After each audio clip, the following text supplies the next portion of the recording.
Δεν μ' αφήνουνε να γιάσω τι κακό που επάθα. Μεγάλη θρησκευτική πανήγυρη της Αγίας Μαρίνας 15, 16 και 17 Ιουλίου στην Καμαρούλα Αγρινίου. Τετάρτη 15 Ιουλίου θα διασκεδάσουμε με την Έφη Θόδη,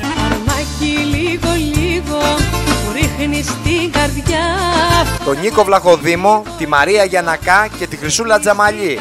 Πέμπτη 16 Ιουλίου τραγουδούν ο Γιώργος Βελισσάρης,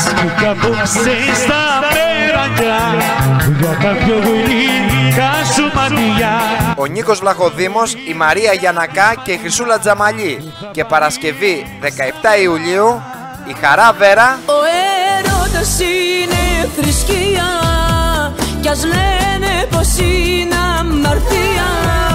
Ο Νίκος Βλαχοδήμος και η Χρυσούλα Τζαμαλή. Στα κλαρίνα και τα 3 βράδια ο Χρήστος Κατσαμάκης και ο Γιώργος Καρατζίνης. Ελάτε να περάσουμε αξέχαστα στο πιο οικογενειακό, ιστορικό και κεφάτο πανηγύρι της Ελλάδας. Βασιλάκη Μάρη, Παναγιωτόπουλε Σπύρο, η Καμαρούλα.